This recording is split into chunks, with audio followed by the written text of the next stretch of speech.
Et oui, les Argentins se qualifient pour la finale après avoir battu la Croatie sur un score de 3-0. Franchement, une grande équipe d'Argentine. Ils méritent leur place en finale. Franchement, bravo pour leur parcours. Après avoir mal entamé, on s'en souvient tous, la Coupe du Monde avec une défaite de buts à 1 face à l'Arabie Saoudite. L'Argentine a réussi à se reprendre et à arriver jusqu'en finale quand même, c'est incroyable. Bravo à toute l'équipe d'Argentine.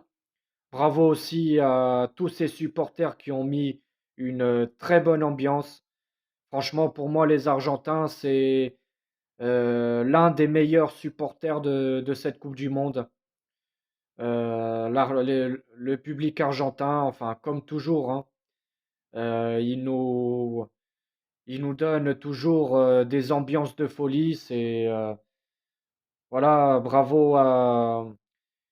aussi aux supporters et aussi à l'entraîneur Scaloni.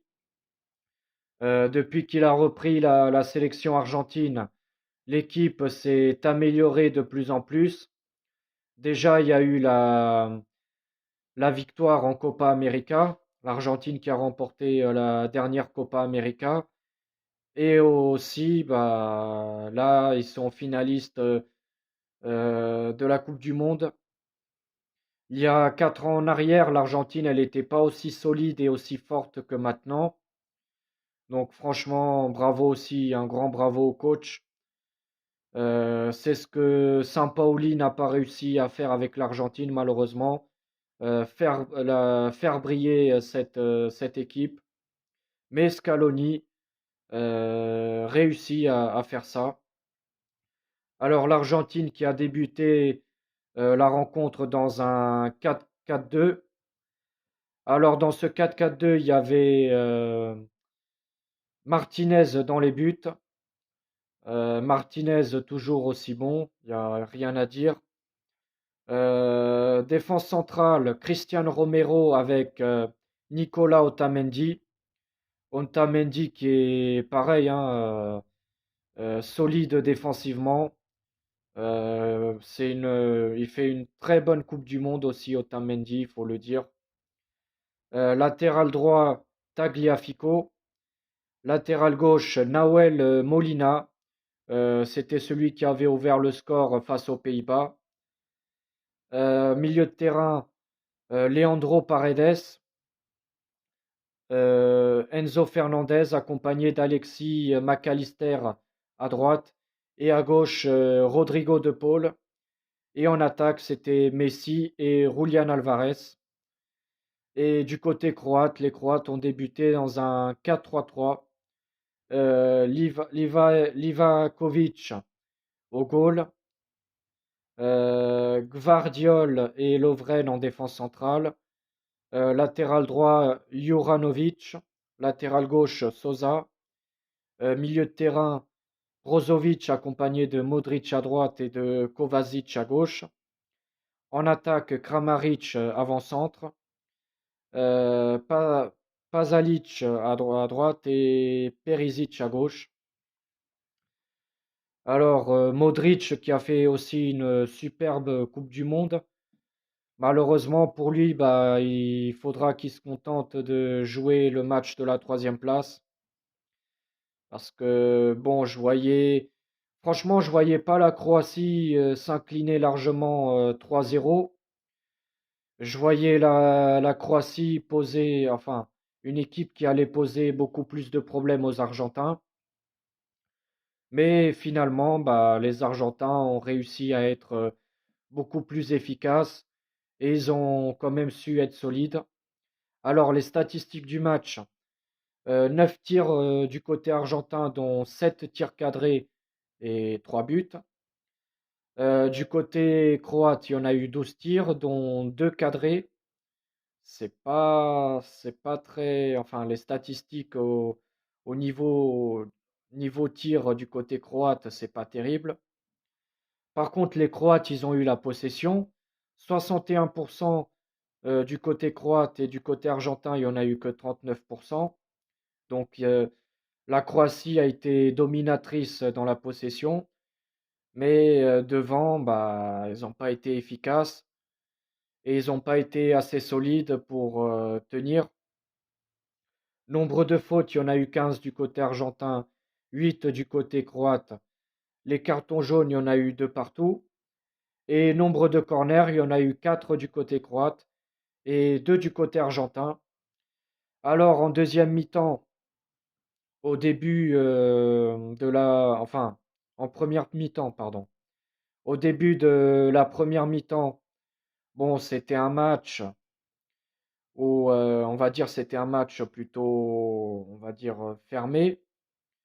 Aucune équipe arrivait à tirer. Les Croates qui bataillaient dans le milieu de terrain. Voilà, c'était un match fermé. Mais ensuite, vers la fin de cette première mi-temps, bah, les Croates se sont fait avoir 2 fois dans des contre-attaques argentines. Et ça a coûté 2 buts en première mi-temps. C'est Lionel Messi qui ouvre le score sur penalty à la 34e minute. C'est une contre-attaque argentine. Il y a le joueur qui arrive devant les buts et le gardien croate percute le joueur argentin. Donc l'arbitre lui donne un carton jaune et le penalty est accordé pour l'Argentine et le penalty est transformé par Lionel Messi.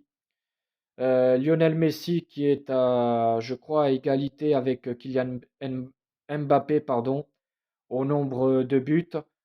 Mbappé et Messi, ce sont les 2 meilleurs buteurs de cette Coupe du Monde pour l'instant. L'Argentine qui n'a jamais perdu une demi-finale de Coupe du Monde de son histoire. 1930, ils ont battu les États-Unis 6 buts à 1. En 1986, c'était la Belgique 2-0. 1990, après avoir fait un partout, l'Argentine est allée jusqu'au penalty face à l'Italie où les Argentins ont gagné 4 buts à 3. Et en 2014, c'était leur enfin leur dernière qualification en demi-finale d'une Coupe du Monde. C'était en 2014 où les Argentins se sont imposés 4 buts à 2 face aux Pays-Bas. Donc l'Argentine continue sa série d'invincibilité en demi-finale, enfin dans les qualifications en demi-finale enfin, des Coupes du Monde. Et le deuxième but, c'était à la 39e minute. Julián Alvarez, qui a été auteur d'un doublé ce soir. Alors, Messi orchestre une nouvelle fois une nouvelle offensive sur un contre. Dans le rond central, Alvarez vient au relais. Le joueur de Manchester City se lance alors dans un rush improbable. Après avoir progressé sur 40 mètres, tel un taureau lancé à pleine vitesse, il défie et perfore un rideau de 3 défenseurs dans la surface, bénéficie de 2 contres favorables avant de conclure de près. Voilà une frappe, une belle action pour offrir le break à l'Argentine 2-0 à la 39e minute. Donc à la pause, les Argentins ils mènent 2-0. Ensuite, en deuxième mi-temps, c'était l'Argentine qui poussait plus. Et Messi qui a été, bon, il a été buteur, mais aussi passeur décisif. Passeur décisif à la 69e minute, où il fait la magnifique passe à Julián Alvarez pour marquer son doublé et pour permettre à l'Argentine de mener 3-0. Donc voilà, magnifique victoire des Argentins. Messi, buteur et passeur décisif. Et Julián Alvarez, bah, auteur d'un doublé. Donc pour moi, l'homme du match, ça se joue entre Lionel Messi et Julián Alvarez. Franchement, c'est dur de choisir entre ces deux-là parce que tous les deux, ils ont été magnifiques ce soir. Donc pour l'instant, moi qui vois un Argentine-France en finale, pour l'instant, j'ai un bon pronostic. L'Argentine a réussi à se qualifier pour la finale. Maintenant, on verra demain si la France réussira à se qualifier en finale et à rejoindre les Argentins. Parce qu'en face, ça va être du solide, ça va être costaud. En face, il y aura une très bonne équipe marocaine. Donc ça va pas être gagné d'avance.